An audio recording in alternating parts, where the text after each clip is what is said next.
ನಮ್ಮ ಮಲೆನಾಡಿನಲ್ಲಿ ಹಳೆಯ ಕಾಲದಿಂದಲೇ ನೈಸರ್ಗಿಕ ಕೃಷಿಗೆ ಹೆಚ್ಚು ಮಹತ್ವವನ್ನು ನೀಡ್ತಾ ಬರಲಾಗಿದೆ. ಮನೆಯಲ್ಲಿರುವಂತಹ ವಸ್ತುಗಳನ್ನೇ ಬಳಸ್ಕೊಂಡು ಗಿಡಗಳನ್ನು ನೋಡ್ಕೊಳ್ತಾರೆ. ಮನೆಯಲ್ಲಿರುವಂತಹ ಈ ವಸ್ತುಗಳಿಂದನೇ ಮಣ್ಣಿನ ಶಕ್ತಿಯನ್ನು ಕಾಪಾಡ್ಕೊಳ್ತಾರೆ. ನೈಸರ್ಗಿಕ ವಿಧಾನಗಳಿಂದ ಗಿಡದ ಆರೋಗ್ಯವನ್ನು ಕಾಪಾಡಿ ಉತ್ತಮ ಫಲವನ್ನು ಪಡ್ಕೊಳ್ತಾರೆ. ಹೌದು, ನಮಸ್ಕಾರ ಎಲ್ರಿಗೂ. Welcome back to my YouTube channel. ನಾನು ಇವತ್ತಿನ ವಿಡಿಯೋದಲ್ಲಿ ಗಿಡದಷ್ಟೇ ಉದ್ದದ ಬಾಳೆಗೊನೆ ಬಿಡೋಕ್ಕೆ ಏನೇನು ಮಾಡಬೇಕು, ಗಿಡದ ತುಂಬ ಹಣ್ಣುಗಳು ಬರಬೇಕಂದ್ರೆ ಯಾವ ರೆಮಿಡೀಸನ್ನು ನಮ್ಮ ಮಲೆನಾಡಿನಲ್ಲಿ ಫಾಲೋ ಮಾಡ್ತಾರೆ ಅಂತ ಹೇಳ್ತಾ ಇದ್ದೀನಿ. ವಿಡಿಯೋ ಕೊನೆಯವರೆಗೂ ನೋಡಿ, ಯೂಸ್ಫುಲ್ ಇನ್ಫಾರ್ಮೇಷನ್ ಜೊತೆ ಬಂದಿದ್ದೀನಿ. ಇದು ನಮ್ಮ ಹಿರಿಯರು ಬಳಸ್ತಾ ಇದ್ದಂತಹ ಒಂದು ಸರಳ ಹಾಗೂ ನೈಸರ್ಗಿಕ ವಿಧಾನವಾಗಿದೆ. ಇದನ್ನು ನಾವು ಇವತ್ತಿನ ವಿಡಿಯೋದಲ್ಲಿ ನೋಡೋಣ. ಮನೆಯಲ್ಲೇ ಸಿಗುವಂತಹ ವಸ್ತುಗಳನ್ನ ಬಳಸ್ಕೊಂಡು, ಅಂದರೆ ಬೂದಿ, ಕಟ್ಟಿಗೆ ಸುಟ್ಟ ಪುಡಿಯನ್ನು ಬಳಸಿ ಗಿಡಕ್ಕೆ ಶಕ್ತಿಯನ್ನು ಕೊಡ್ಬೋದು ಅನ್ನೋದನ್ನು ನಾವು ನೋಡೋಣ. ನಾವಿಲ್ಲೆಲ್ಲ ನೋಡ್ಬೋದು, ಇದೆಲ್ಲ ನಮ್ಮ ಮನೆಯಲ್ಲಿರುವಂತಹ ಗಿಡ ತೋಟಗಳು. ತರಕಾರಿಗಳಿರ್ಬೋದು, ಹಣ್ಣು ಇರ್ಬೋದು, ಪ್ರತಿಯೊಂದು ಗಿಡದ ತುಂಬ ತರಕಾರಿಗಳನ್ನು, ಹಣ್ಣುಗಳನ್ನು, ಬಾಳೆ ಗಿಡದಷ್ಟೇ ಉದ್ದವಾದಂತಹ ಬಾಳೆಕೊನೆ ನಾವಿಲ್ಲಿ ನೋಡ್ಬೋದು. 50ರಿಂದ 60 100ರಷ್ಟು ಒಂದೇ ಬಾಳೆಕೊನೆಯಲ್ಲಿ ಹಣ್ಣುಗಳು ಬಿಡ್ತಾ ಇದ್ದಾವೆ. ಇದೆಲ್ಲ ಆಗಬೇಕು ಅಂದರೆ ನಮ್ಮ ಮಲೆನಾಡಿನವರು ಯಾವ ಒಂದು ರೆಮಿಡೀಸನ್ನು ಫಾಲೋ ಮಾಡ್ತಾರೆ ಅನ್ನೋದನ್ನು ನೋಡೋಣ. ನಾವಿಲ್ಲಿ ಯಾವುದೇ ಗಿಡಗಳಿರ್ಬೋದು, ಸರಿಯಾದ ಪೋಷಕಾಂಶ ಸಿಕ್ಕರೆ ಕಾಯಿಗಳು ತುಂಬ ಚೆನ್ನಾಗಿ ಬಿಡ್ತವೆ. ಮಲೆನಾಡಿನಲ್ಲಿ ಹಳೆಯ ಕಾಲದಿಂದ ಜನರು ರಾಸಾಯನಿಕ ಗೊಬ್ಬರಕ್ಕಿಂತ ಹೆಚ್ಚಿನಗಾಗಿ ನೈಸರ್ಗಿಕ ವಿಧಾನಗಳಿಗೆ ಹೆಚ್ಚು ಮಹತ್ವವನ್ನು ಕೊಡ್ತಾರೆ. ಪ್ರತಿಯೊಂದು ತರಕಾರಿಗಳು ನಾವಿಲ್ಲಿ ನೋಡ್ಬೋದು. ಟೊಮೆಟೊ ಇದೆ, ಪ್ರತಿಯೊಂದು ಇದು ನಾಟಿ ಟೊಮೆಟೊ ಇದಿರ್ಬೋದು, ಬದನೆ ಗಿಡ ಇರ್ಬೋದು, ಅಥವಾ ಇನ್ನಿತರ ಯಾವುದೇ ತರಕಾರಿಗಳಿರ್ಬೋದು, ಇದು ಅವರೆ ಗಿಡ ಇರ್ಬೋದು. ಪ್ರತಿಯೊಂದು ಗಿಡಗಳು ತುಂಬ ತರಕಾರಿಗಳನ್ನ ಕೊಡ್ತವೆ, ಹಣ್ಣುಗಳನ್ನು ಕೊಡ್ತವೆ.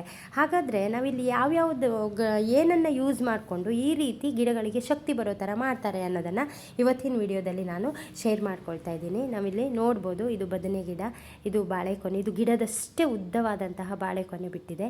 ಈ ರೀತಿ ಈ ಒಂದು ಮೆಥಡನ್ನು ಯೂಸ್ ಮಾಡ್ಕೊಳ್ಳೋದ್ರಿಂದ ಈ ರೀತಿ ಗಿಡಗಳಲ್ಲಿ ನಾವು ಹಣ್ಣುಗಳನ್ನು ಪಡಿಬೋದು.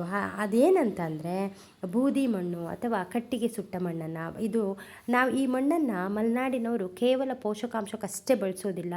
ಗಿಡಗಳಿಗೆ ಏನಾದರೂ ಹುಳು ತಾಗಿದ್ರೂ ಕೂಡ ಅವುಗಳನ್ನು ಹೋಗಲಾಡಿಸೋ ಕೂಡ ಬಳಸ್ಕೊಳ್ತಾರೆ. ಯಾವುದೇ ಗಿಡ ಇರ್ಬೋದು, ಲಿಂಬು ಗಿಡ ಇರ್ಬೋದು, ಅಥವಾ ಪೇರಲೆ ಹಣ್ಣಿನ ಗಿಡ ಇರ್ಬೋದು, ಬಾಳೆಹಣ್ಣಿನ ಗಿಡ ಇರ್ಬೋದು, ಯಾವುದೇ ಗಿಡಗಳಿರ್ಬೋದು, ಆ ಗಿಡಗಳಿಗೆ ಈ ಬೂದಿಗಳನ್ನು ಹಾಕೋದ್ರಿಂದ ಪ್ರತಿನಿತ್ಯ ಅಥವಾ ವಾರದಲ್ಲಿ 2 ದಿನ ಅಥವಾ ಈ ಮಣ್ಣಿಗೆ ಬೂದಿಯನ್ನು ಮಿಕ್ಸ್ ಮಾಡಿ ಹಾಕೋದ್ರಿಂದ ಈ ರೀತಿ ಗಿಡದ ತುಂಬ ಎಲ್ಲ ಕಾಯಿಗಳು, ನಾವು ನೆಟ್ಟಂತಹ ಎಲ್ಲ ಗಿಡಗಳು ಕೂಡ ಪ್ರತಿಫಲವನ್ನು ಕೊಡ್ತವೆ.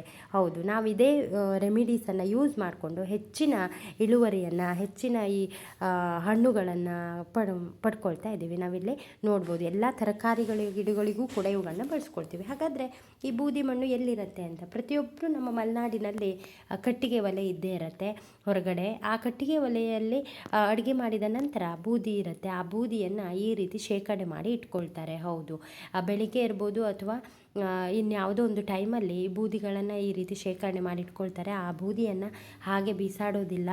ಗಿಡಗಳಿಗೆ ಗೊಬ್ಬರದ ಕುಣಿಯನ್ನು ಮಾಡ್ಕೊಂಡಿರೋರು ಅಲ್ಲಿ ಸೇರಿಸ್ಕೋತಾರೆ. ಬಟ್ ದನಕರುಗಳು ಇಲ್ಲದೆ ಇರೋರು ಈ ಬೂದಿಯನ್ನು ಒಂದು ವೇಸ್ಟಾಗಿ ಇರುವಂತಹ ಒಂದು ಡಬ್ಬಿಯಲ್ಲಿ ಅಥವಾ ಹಾಕಿ ಇಟ್ಕೊಳ್ತಾರೆ.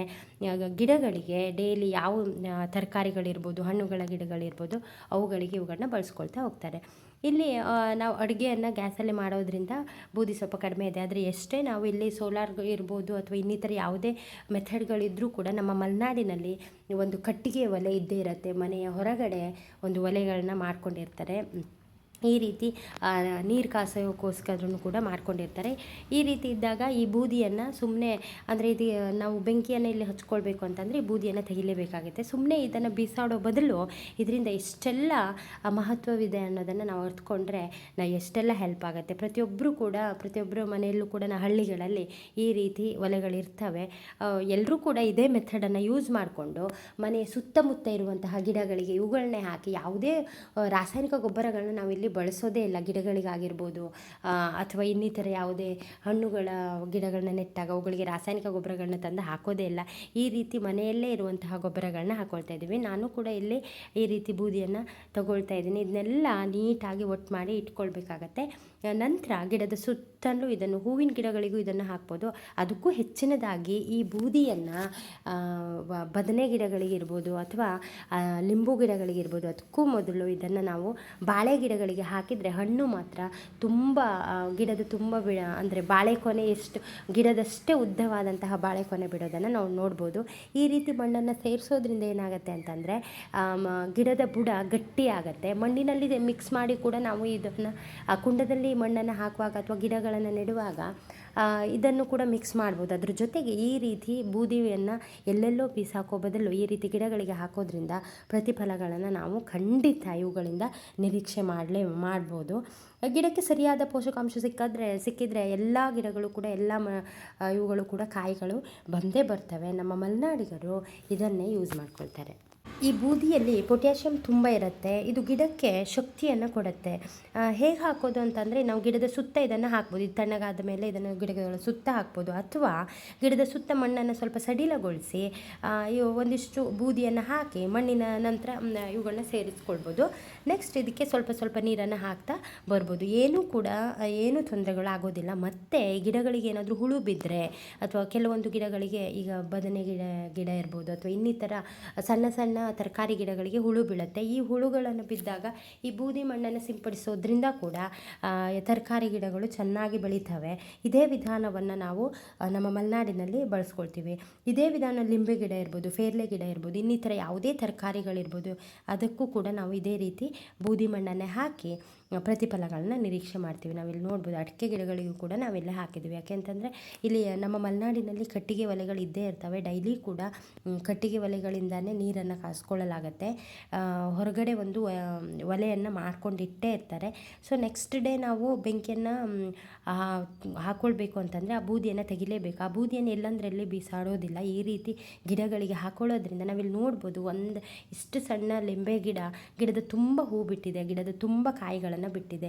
ನಾವು ನೋಡ್ಬೋದು ಎಷ್ಟೆಲ್ಲ ಒಂದು 50ರಿಂದ 60 ಕಾಯಿಗಳಂತೂ ಈ ಗಿಡ ಬಿಟ್ಟಿದೆ. ಅದೇ ರೀತಿ ಪೇರ್ಲೆ ಗಿಡ ಇರ್ಬೋದು, ಇನ್ನಿತರ ಎಲ್ಲ ಗಿಡಗಳಿಗೂ ಕೂಡ ಈ ಮೆಥಡನ್ನು ನಾವು ಯೂಸ್ ಮಾಡ್ಬೋದು. ನಮ್ಮ ಮಲೆನಾಡಿನ ಜನರು ಪ್ರಕೃತಿಯ ಜೊತೆಗೆ ಬದುಕ್ತಾರೆ. ಮನೆಯಲ್ಲಿರುವಂಥ ವಸ್ತುಗಳನ್ನೇ ಬಳಸ್ಕೊಂಡು ತೋಟವನ್ನು ಚೆನ್ನಾಗಿ ನೋಡ್ಕೊಳ್ತಾರೆ.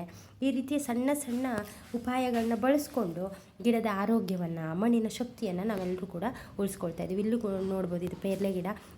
ಇದಕ್ಕೂ ಕೂಡ ಅಷ್ಟೇ ಜಸ್ಟ್ ಬೂದಿ ಅಷ್ಟೇ ಹಾಕಿದ್ದೀವಿ ಬಿಟ್ಟರೆ ಮತ್ತು ಯಾವುದೇ ಗೊಬ್ಬರಗಳನ್ನ ಹಾಕಿಲ್ಲ. ಗಿಡದ ತುಂಬ ಪೇರ್ಲೆ ಹಣ್ಣುಗಳನ್ನ ಇದು ಕೊಟ್ಟಿದೆ. ಇದೆಲ್ಲ ಈ ಬೂದಿ ಮಣ್ಣಿನಿಂದಲೇ ಸಾಧ್ಯ ಆಯಿತು ಅಂತಂದರೂ ಕೂಡ ತಪ್ಪಾಗಲ್ಲ. ನಮ್ಮ ಮಲೆನಾಡಿನಲ್ಲಿ ಎಲ್ಲರೂ ಕೂಡ ಎಲ್ಲ ಕೃಷಿಕರು ಕೂಡ ಈ ನೈಸರ್ಗಿಕ ವಿಧಾನಗಳನ್ನೇ ಬಳಸ್ಕೊಂಡು ಉತ್ತಮವಾದಂತಹ ಇಳುವರಿಯನ್ನು ನಿರೀಕ್ಷೆ ಮಾಡ್ತಾರೆ. ಇದೊಂದು ಉಪಯುಕ್ತ ಮಾಹಿತಿ ಅಂತ ಅಂದ್ಕೊಳ್ತೀನಿ. ಈ ಮಾಹಿತಿ ಇಷ್ಟ ಆದರೆ ಲೈಕ್ ಮಾಡಿ, ಶೇರ್ ಮಾಡಿ, ಕಮೆಂಟ್ ಮಾಡಿ. ಇಂತಹ ಅನೇಕ ವಿಷಯಗಳಿಗಾಗಿ ಆಶಾ ಸಂತೋಷ್ ಸಿದ್ದಾಪುರ್ ಯೂಟ್ಯೂಬ್ ಚಾನಲ್ಗೆ ಸಬ್ಸ್ಕ್ರೈಬ್ ಮಾಡ್ಕೊಳ್ಳಿ ಅಂತ ಹೇಳ್ತಾ ನನ್ನ ವಿಡಿಯೋನ ಮುಗಿಸ್ತಾ ಇದ್ದೀನಿ. ಎಲ್ಲರಿಗೂ ಧನ್ಯವಾದ.